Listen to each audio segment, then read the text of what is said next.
Muito boa noite a todos. Sejam bem-vindos a mais um programa à luz do Espiritismo. Como prometido no programa passado, iremos tratar o tema Medicina e Espiritismo.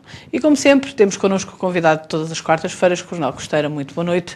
A este tema que iremos tratar, sugere-nos alguma reflexão, até muito por conta de alguns espíritas, peço desculpa, dizerem que não devemos invadir o campo da medicina e muitos outros dizerem que tudo é espiritual. Como é que nós podemos compatibilizar estas duas posições?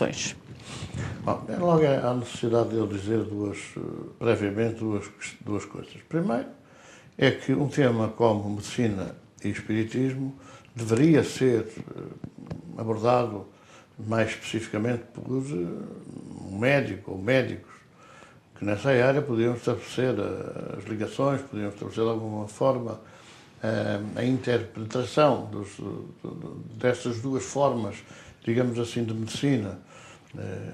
Mas é verdade que, num conceito geral, o espiritismo é a medicina das almas e a medicina dos corpos é a medicina física, a medicina que é exercida pelos profissionais nessa área, pelos licenciados e doutorados nessa área nas universidades do mundo inteiro. Mas nós podemos abordar esta questão sem entrar em pormenores técnicos, sem entrar profundamente naquilo que aos médicos diz respeito, e também temos vários médicos, várias opiniões, distanciados uns dos outros, cada médico tem a sua visão, e portanto, um grupo de médicos, e portanto, vamos abordar esta questão de uma forma muito superficial, no que respeita à medicina, ou tentar fazer uma certa relação entre estas questões. Nós não devemos ser, digamos assim, na pergunta que é colocada, porque há de facto companheiros nossos, de facto, quem seja da opinião que é da medicina, e portanto não tem nada a ver com isso, terão que ser os médicos a tratar do assunto. E outros dizem, não, tudo é espiritual, embora possa aqui e ali haver necessidade de alguma complementação física dos médicos, naturalmente. Bom, nós nem devemos ir de tanto ao mar nem tanto à serra, e sem dúvida nenhuma, que considerando nós que somos uma trilogia muito, muito importante, não é? Como é o caso do corpo, o espírito e o perispírito, que estas três entidades numa só, que é o ser humano, têm que ser avaliadas de per si, têm que ser analisadas de per si. E, portanto, temos que considerar o corpo é matéria. A matéria, numa organização biológica perfeita, pode entrar em mau funcionamento, pode entrar em desequilíbrios de várias ordens, e naturalmente que há esses efeitos físicos, efeitos corporais, naturalmente que há recursos para que sejam combatadas essas deficiências orgânicas.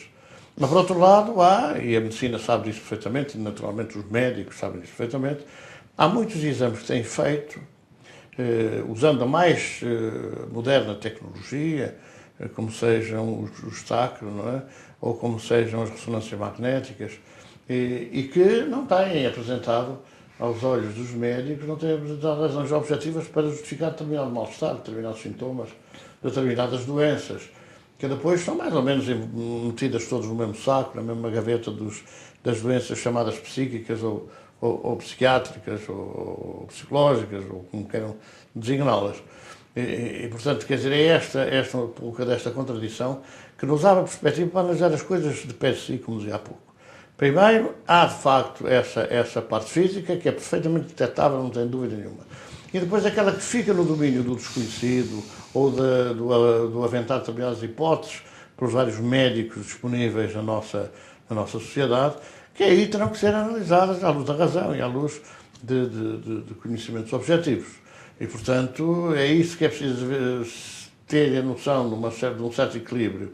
Nem ser tudo físico somente, nem ser tudo espiritual somente. Até porque, certamente que nós, sentindo qualquer lesão, qualquer mal-estar físico, naturalmente que passamos, dentro daquilo que é sentimentalidade muito íntima, passamos a não dar também bem. Ou seja, debaixo das preocupações, ou seja, debaixo das angústias, das ansiedades e por aí adiante. E, portanto, nós, espíritos, seres racionais, se o corpo não estiver bom, não nos sentiremos bem. Mas também, nós, seres espirituais, se não andarmos bem, por qualquer razão, por problemas da vida, por dificuldades de várias ordens, naturalmente que transmitimos ao corpo uma certa prostração, uma certa letargia, e naturalmente o corpo acaba por andar prostrado, andar sem força. Mas também há um reflexo orgânico, físico. E é nesta constatação que a gente tem que ver a relação muito íntima e profunda entre a medicina e entre o espiritismo. É claro que nós reconhecemos que uma esmagadora quase maioria dos médicos não tem em consideração essa coisa do espírito, não tem em consideração. Aprenderam na cartilha da Universidade Materialista e não saem dali. Alguns hoje já vão encontrando razões objetivas para considerar a parte espiritual da vida humana, mas a maioria não considera isso. Agora, nós também não podemos entrar no campo é tudo espiritual, é tudo espiritual. Mas porque a gênese das doenças está no corpo espiritual e, portanto, é algo espiritual. Mas as influências, as consequências, os sintomas físicos são por mais evidentes. E a medicina tem muitas vezes que intervir. Se a pessoa tem um corte, tem uma fratura, tem que haver digamos assim, anti-inflamatórios, tem que haver uma intervenção no sentido dos analgésicos poderem aliviar as dores, tem que haver uma intervenção na área da médica. Ou infecções, digamos assim, ou viroses, tem que haver uma intervenção na área médica. É claro, se essa intervenção na área médica for também acompanhada de uma intervenção no mundo espiritual, pois com certeza que os resultados serão mais evidentes. Na sua opinião, o que é que falta aos médicos, não propriamente à medicina, para que possam ter em conta os postulados da doutrina espírita? Bom, a gente tem que notar o seguinte: em termos de organização mundial de saúde, há conceitos, há considerações que são perfeitamente compatíveis e até justificam muito daquilo que o espírita e o espiritismo nos revela, nos diz. Mas no meu entendimento o que falta é colocar o espiritismo na sua verdadeira posição.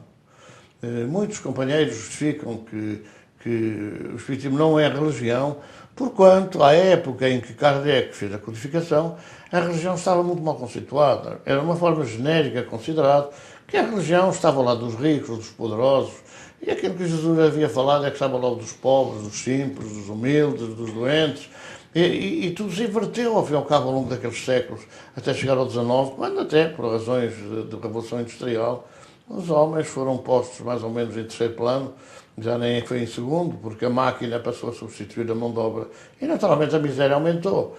E esse Deus todo-poderoso, bom e etc., estando ao lado dos ricos e contra os pobres, com certeza que não podia existir. O afastamento muito significativo das pessoas da religião. Ora, a religião ficou considerada, era conceituada como alguma coisa que era contra o povo, contra os simples, contra os pobres, contra os miseráveis. E, portanto, não era compatível o espiritismo com esse aspecto religioso, que depois veio a ser perfeitamente codificado no Evangelho segundo o Espiritismo, quando os espíritos entenderam que era urgente que Kardec reescrevesse o Evangelho agora sobre, digamos, a interpretação espírita. Ora, era a religião que estava mal vista e, portanto, baniu-se ou procurou banir-se o termo religião.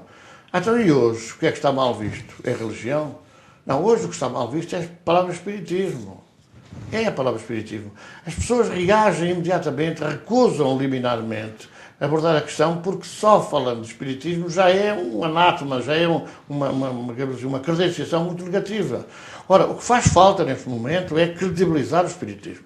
É colocar o espiritismo na sua verdadeira posição de ciência, filosofia, religiões perfeitamente elevadas, perfeitamente racionais, perfeitamente compatíveis com a vida do ser humano.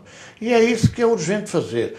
Nós vemos, por exemplo, os nossos companheiros, nossas casas espíritas, enfim, que connosco marcham no movimento espírita, vemos muito distanciadas do povo, muito fechadas em si próprias, muito à espera, abrem as portas, à espera que as pessoas venham procurar, se querem vir, venham, se não querem vir, não venham, e o problema é de cada um. Quando, ao fim e ao cabo, nós devíamos era sair a anunciar, sair a esclarecer, sair a dar cultura espírita, para que o espiritismo pudesse ganhar a sua verdadeira posição. Ora, quando o espiritismo ganhar essa verdadeira posição, é inadiável a entrega dos médicos ao estudo da doutrina espírita. Não quer dizer que seja seguir o espiritismo, é ao estudo da doutrina espírita. Aquilo que de positivo ele traz para a humanidade, para o bem-estar, para o alívio das dores que acontecem na humanidade. E, portanto, quando assim acontecer, seguramente que tudo vai levar a uma evolução muito grande. Repito, há muitos avanços nessa área. mas há muito que fazer na casa espírita. Nós não podemos desconhecer, por exemplo, os espíritas, que a Organização Mundial de Saúde tem posições sobre essa situação, tem posições sobre a mediunidade, tem posições sobre o mediunismo. E, portanto, temos que escalpelizar muito bem esses conceitos que existem ao nível da Organização Mundial de Saúde e divulgar, pura e simplesmente. Não há como negar aquilo que a Organização Mundial de Saúde também aborda e analisa com elevação. Como não há a forma das igrejas, ou melhor, dos religiosos, negarem aquilo que o Catecismo Católico fala a propósito da comunicação dos espíritos. É impossível agora negar, porque o próprio Papa colocou no Catecismo exatamente essa verdade que os nossos familiares podem voltar para nos ajudar, comunicando com certeza connosco. E, portanto, quer dizer, esta questão às vezes são questões de preconceito, são questões de ignorância, muitas vezes. Os espíritas, muitos dos nossos companheiros, não conhecem esta realidade, não conhecem esta verdade. E, portanto, há necessidade de conhecer para até divulgar, para que as pessoas que têm dúvidas vão à procura, vão ver se é verdade ou se não é verdade. E nós não temos que temer estas questões, porque aquilo que é verdade, não vale a pena a gente temer o que é verdade. As pessoas que sabem que ignoram às vezes a verdade, essas é que têm que temer que lhes seja levantada o atestado de ignorância, ou melhor, que lhes seja otorgado o atestado de ignorância, porque, enfim, falam, mas sem saber aquilo que falam. Como nós sabemos, muitas posições por parte da ciência médica põem de parte a faceta espiritual das doenças humanas. Que contradições é que nós podemos encontrar nesta postura? Bom, as contradições são mais que muitas, quer dizer, nós hoje quase temos a certeza, não é? Não podemos garantir em absoluto, mas quase temos a certeza que a maior parte daqueles que se outorgam a capacidade na área psíquica, psicológica, psiquiátrica, psicoterapeuta, seja lá do que for, nem sequer tem em consideração que ao falar-se de psiquismo ou de psique está a falar da alma. Isto, às vezes há aquela condição, mas Kardec também aplicou as palavras. Mas os outros autores, como André Luís, também aplicaram a palavra. Mas aplicaram porque a palavra é uma derivação do grego, como nós também aplicamos a palavra do Evangelho, Evangelho segundo o Espiritismo. Mas Evangelho é uma palavra grega e em português, em bom português, quer dizer boa nova. Deveríamos dizer a boa nova de Jesus e não o Evangelho. Mas pronto, adotou-se essa palavra, é uma palavra grega que se adotou para o léxico português, e nós vamos aplicá-la. Assim como psiquismo, etc., seja o que for, são palavras derivadas da psique, que é a alma, segundo os gregos. E nós não temos nada que hesitar nesta abordagem. E temos que pôr muito claro. Quando vemos alguém a falar de psiquismo, psiquiátrico, etc., temos que lhe chamar a atenção que está a falar da alma, das coisas da alma. E as coisas da alma são as coisas da alma, as coisas do corpo são as coisas do corpo. Jesus falou, as coisas do corpo são as coisas do corpo de César, as coisas de Deus são as coisas de Deus em alma, porque nós somos criados espíritos à imagem e semelhança de Deus. E nós temos que deixar de ter medo de falar nas coisas pelos nomes, não temos que ter medo. Quando vemos psicólogo, é alguém que deve tratar da alma. Da alma. A psicologia estuda exatamente a alma. É o tratado que estuda as coisas da alma. Os problemas da área psiquiátrica ou psicoterapeuta. A psicoterapia é uma terapia da alma. É uma terapia da alma. Ora, vamos ver as contradições. Como é que para a alma, que é energia, que é espírito, como queiram dizer, como é que se utilizam produtos químicos? Como é que se utilizam produtos químicos para a alma? Os produtos químicos são para o corpo, naturalmente, são necessários para que o corpo, sentindo-se melhor, a alma, nós, espíritos, nos possamos sentir também melhor, um corpo que não esteja doente. E é esta abordagem que nós não temos que ter medo nenhum de enfrentar. Quando fala André Luís, ou quando fala Kardec em psicologia, ou algumas palavras ligadas à psique, eles falam da alma. Quando os licenciados, doutorados, não sei o que, na área da enfermagem, na área da saúde, nas várias áreas da saúde, com certeza que falam de uma coisa que não tem nada a ver com a alma, falam de uma coisa que tem a ver, não está bem, está no meio do cérebro, está atrás do cérebro, está à frente do cérebro, em que lugar é que está? Porque até indiscriminadamente se receitam produtos químicos. Para quê? Para uma coisa que não existe, que é a energia. Mas sendo assim, pode ser que a cabeça esfarie, a cabeça fique coisa, não permita que a pessoa raciocine, porque está meio adormecida, e isso então tem algum alívio, quer dizer, tem alguns efeitos em relação à situação da alma. Mas no fundo, a alma, que é a psique, voltamos a repetir, não muda. Por isso é que nós conhecemos pessoas a tomar medicamentos para a psique, para a alma, há 30 anos.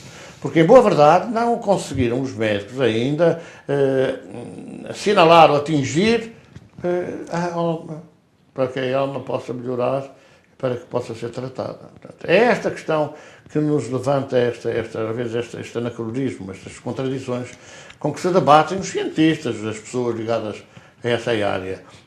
E também já é a parapsicologia. E também aí nessa área há duas posições, há os que na parapsicologia querem demonstrar que tudo é mentira e aqueles que na parapsicologia querem demonstrar que tudo é verdade, porque a psique, isto é, o espírito, isto é, a alma, continuam a viver depois da morte. E, portanto, naturalmente, que a sua situação no mundo espiritual será melhor ou será pior, será mais sofrimento ou menos sofrimento, consoante a vida que levaram. Em termos de medicina que deve pugnar pela saúde, que considerações nós podemos extrapolar acerca da mediunidade considerada pelos órgãos supervisores da mesma? Bom, quer dizer, há aqui duas posições. Há os que são os práticos, digamos assim, da medicina, e são aqueles que, mais ou menos, são os administrativos, que ordenam, centralizam as noções, as ideias, recolhem os trabalhos feitos à volta de determinados assuntos, determinados temas. E, portanto, nós vamos encontrar, de facto, na Organização Mundial de Saúde, que não é propriamente, não tem, digamos, hierarquia direta, não tem intervenção junto dos médicos, os médicos são mais ou menos autónomos, também se defendem uns aos outros, as asneiras que praticam depois são consideradas que não são asneiras dos seus colegas, porque depois hoje são uns, amanhã são outros, e portanto, quer dizer, eles nunca erram. Mas a pessoa morreu por incúria médica, não foi nada, era assim mesmo, assim é que se devia fazer, e a pessoa morreu mesmo.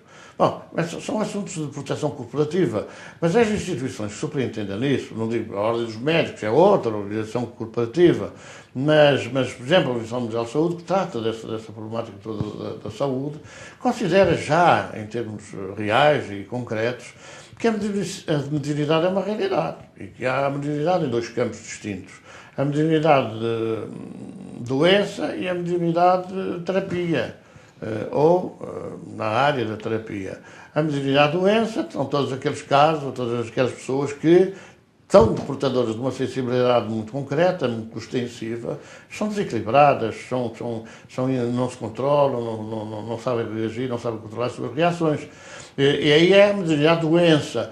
Por outro lado, considera já a Organização Mundial de Saúde que há a mediunidade de terapia, isto é, há pessoas que estão controladas, que são equilibradas, que têm essa sensibilidade, mas que a dominam, como Jesus dizia, seja a tua palavra assim, sim ou não. São pessoas com mediunidade que controlam essas suas, às vezes, tentativas de reação, porque a mediunidade é uma faculdade que é ativada, ou por bons espíritos ou por maus espíritos.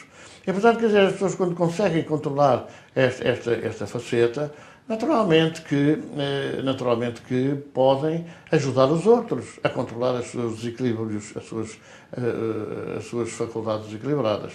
E a Organização Mundial de Saúde, neste particular, concretamente, considera que há pessoas que têm essa faculdade, têm essa capacidade de poderem ajudar. Então, esta capacidade é considerada no campo da terapia, ou da chamada psicoterapia, ou da terapia espiritual. Isto é que é uma realidade. A psicoterapia é a terapia espiritual. Agora, dar umas mensagens, umas esfregadelas na cabeça ou nas costas, e dizer que isso é terapia espiritual, não, isso é terapia física. É a terapia física. Agora, pode haver incidência física com a terapia espiritual? Pois com certeza, porque a pessoa que é nervosa, que anda excitada, pode manifestar quase que continuadamente mialgias aqui, mialgias acolá, que agora a ganhar uma nova dimensão com as fibromialgias. Mas a pessoa pode ter essas mialgias, essas contrações musculares, essa coisa. Mas é evidente que se a pessoa espiritualmente estiver descontraída, estiver relaxada, melhorar, a incidência física também alivia. E são essas considerações que nós devemos ter em atenção.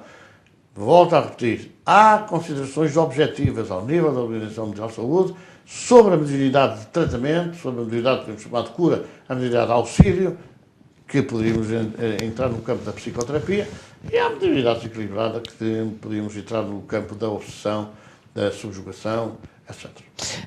Existem alguns aspectos da prática médica ou no âmbito da medicina que poderão ser tratados na casa espírita, por exemplo. Estou-me a lembrar do receituário mediúnico. Médicos que foram na Terra desencarnados, que intervêm através da mediunidade. Poderá ser um tipo de atividade na casa espírita? Bom, eu acho que essa coisa do receituário mediúnico compete a quem tem, ao nível oficial, ao nível legal, essa possibilidade, essa capacidade e essa legalidade, ao fim e ao cabo, essa autorização, digamos assim, que rege as sociedades em termos gerais.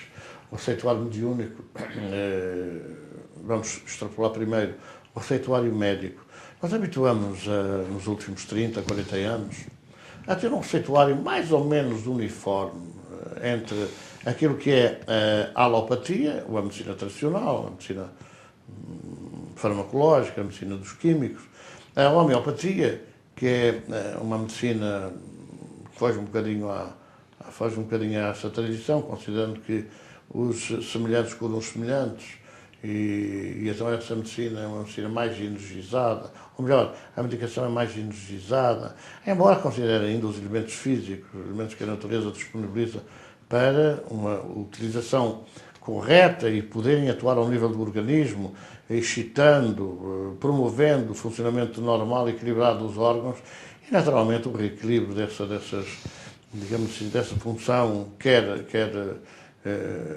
somática, quer psicossomática, isto é, aquilo que nós consideramos ser o metabolismo celular ou um determinado metabolismo perispiritual.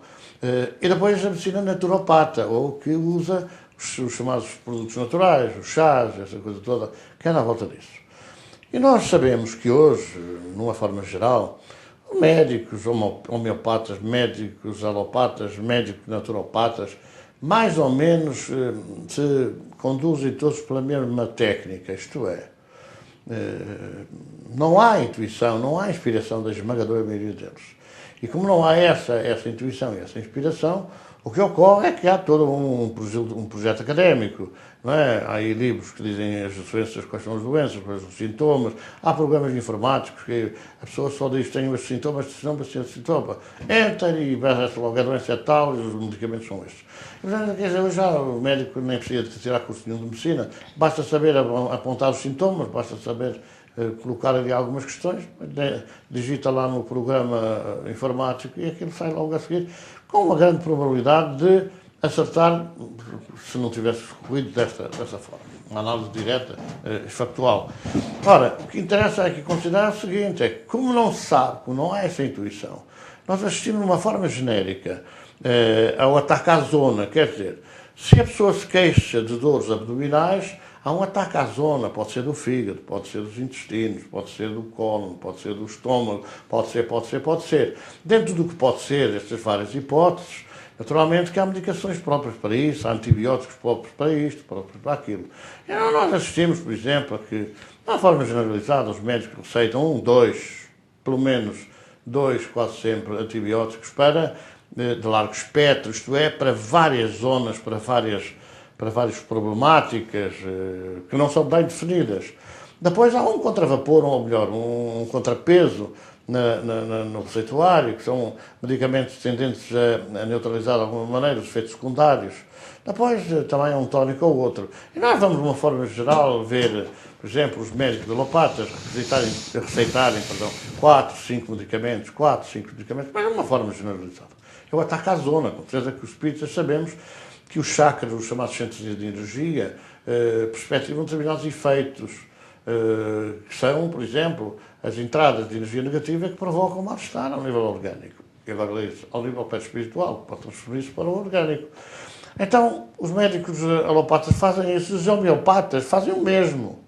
Os homeopáticos que estudaram, os médicos homeopatas que estudaram pela mesma cartilha, só vão alterar a medicação, digamos assim, farmacológica, química, também pela medicação, agora no âmbito da homeopatia, não é? O medicamento energizado, mas também vamos assistir a que são 4, 5 medicamentos, quer dizer, é só substituir aquilo que na medicina alopática é definido para uma determinada doença e aquilo que a medicina homeopática corresponde. E na naturopatia, é uma coisa, porque na naturopatia é mais um chá para isto, é mais outro chá para aquilo, às vezes até pior, porque às vezes em vez de 2 chás, receitam 3, 4, 5, pode ser que acerte algum dos chás. E depois ali há alguns fermentos, alguns outros medicamentos complementares, alguns medicamentos para eliminar os efeitos secundários. E, portanto, quer dizer, é a medicina da terra que a gente tem. Até a medicina espiritual. A maior parte das vezes é a medicina dos médicos desencarnados, quer dizer, os espíritos são as almas das pessoas que morreram. E, portanto, quando numa casa espírita aparece o receituário mediúnico, que eu falo isto com conhecimento de causa, e vou dizer já porquê. Eu estive aqui há uns anos atrás, talvez numa vintena de anos atrás, no Brasil, numa casa espírita, fazia o receituário mediúnico. E, naturalmente, à entrada, que estavam com aquela coisa das inscrições para o receituário mediúnico, não é? Eu acabei por também me inscrever. Já agora deixa ver. Fiz lá uma papelinha, ficha, preenchi. A ficha era levada a um trabalho mediúnico, onde os guias vinham dar o receituário mediúnico e tal. E então, pronto, lá tive a oportunidade de receber o receituário nessa altura, alguns dias ainda durante a minha estada no Brasil, e fiquei um tanto, na altura, na minha ignorância, um tanto preocupado, porque a receita definia que eu precisava tomar 5 medicamentos. Fiquei na dúvida. 5 medicamentos, estou muito doente, porque é assim, quando um espírito diz, no receituário mediúnico, que são estes medicamentos, pensava eu, alto, que isto é complicado, 5 medicamentos que o espírito médico está a dizer que eu tenho que tomar, estou muito doente. E tive a oportunidade de perguntar ao nosso irmão Divaldo exatamente o que é que aquilo correspondia, até porque a casa onde eu tinha feito essa consulta era uma casa até, que era visitada frequentemente por Divaldo, fazia lá palestras, etc. O que quer dizer que, muito claramente, que pode não ter nenhum compromisso, nem traço de nenhum compromisso com as práticas da casa, foi falada a doutrina e ponto final. E ele teve uma coisa curiosa, assim, olha, não tomo nada. E eu fiquei assim, não tomo nada, ao menos alguma coisinha, quer dizer, de agora, 5 medicamentos que eram que estava receitado, não, mas um ou outro. E ele disse, não tomo nada por uma razão muito simples. Porque o Dr. José Rato Menezes diz que para a doença, um e um só medicamento.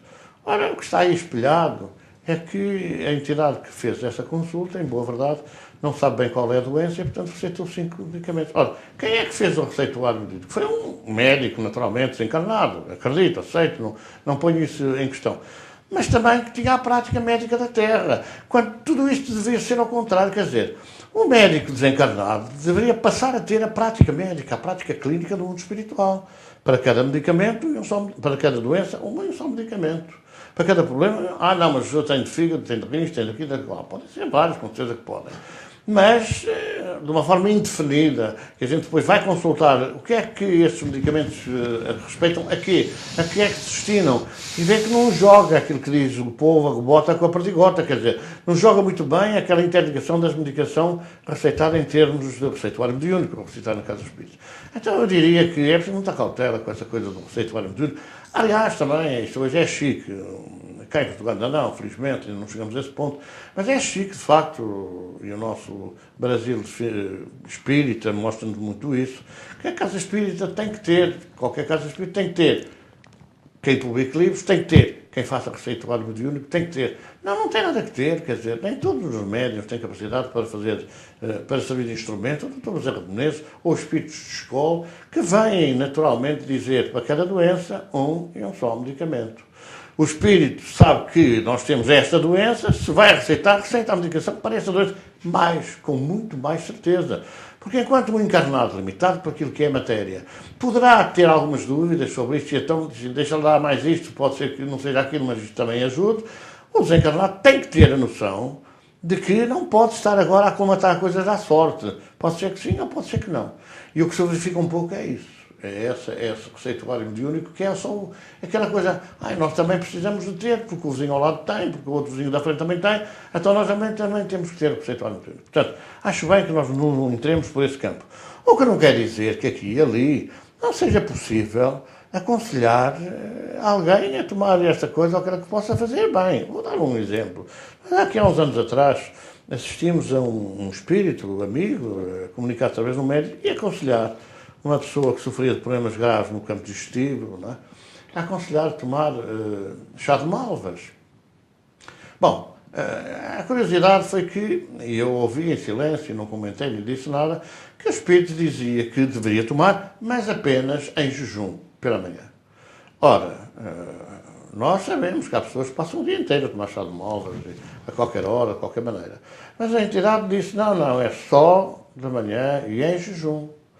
Depois chegamos a constatar que um médico amigo, um jovem que fez doutoramento na Universidade de Coimbra, médico, e que defendeu a tese, as características antibióticas do chá de malvas. Foi a tese que ele defendeu no doutoramento que fez em medicina. Ora, está constatado hoje, sem quaisquer dúvidas, que as malvas são um poderoso antibiótico para os órgãos, digamos assim, internos, para o aparelho digestivo, como também são um poderoso antibiótico para problemas externos, ou de hemorroidas, ou problemas de infecções exteriores. Logo, quer dizer, nada custa a saber que isso é real, as malvas fazem, é vendido nas farmácias hoje. Embora haja aqui uma certa problemática que às vezes as pessoas não têm em consideração, é que havendo dois tipos de malvas, as malvas bravas e as malvas de jardim, as duas não têm as mesmas características, como havendo, por exemplo, o chá de tília macho e o chá de tília fêmea, não têm os dois as mesmas características, as plantas são diferentes, como há o freixo macho e o freixo fêmea, é necessário conhecer a planta para que não haja misturas. E hoje, as pessoas julgam malvas, é tudo a mesma coisa, mas as malvas, segundo a opinião de quem conhece, as malvas ruas são as bravas, não são as malvas de jardim que fazem árvores frondosas e tal. Portanto, há características diferentes nos produtos da natureza. E é assim, é fundamental saber tomar. Saber tomar a medicação natural, esta medicação dos chás.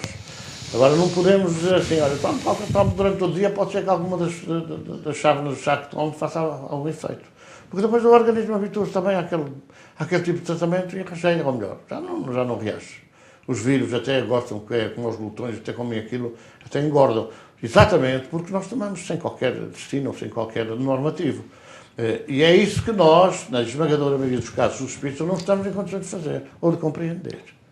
E, portanto, há necessidade de estabelecer um certo equilíbrio. Há medicina, certamente, em determinados casos, o que é da medicina, mas a parte espiritual de ajuda à vida física, à vida da dor, do sofrimento, também temos a nossa parte a fazer. Não podemos dizer à pessoa, isto é espiritual, não vá lá para o médico. Não. Vá para o médico, se o médico constatar que afinal já não tem nada, ainda bem, pronto, ele vai para si. Não, aí o Espiritismo fez e depois não tirou as consequências. Não é essa a finalidade da doutrina espírita. A doutrina espírita é levar o consolo, levar a esperança, mitigar as dores, mitigar o sofrimento de quem sofre. Estamos a chegar ao fim do nosso tempo. Muito há a falar com certeza sobre este tema, então contamos consigo na próxima quarta-feira. Poderemos falar, uma vez que somos espírito e temos um corpo, nesta relação, nesta inter-relação entre a parte espiritual e as doenças do corpo físico. Até à próxima quarta-feira, se Deus quiser. Quanto a si, estaremos à sua espera no próximo programa e relembramos também o nosso e-mail asceviseu@gmail.com, para onde poderá dirigir as suas questões acerca desta temática, bem como sugestões para próximos programas. Muito obrigada pela sua presença e até à próxima quarta-feira, se Deus quiser. Eu vou ver se falo com a doutora, se ela quiser vir.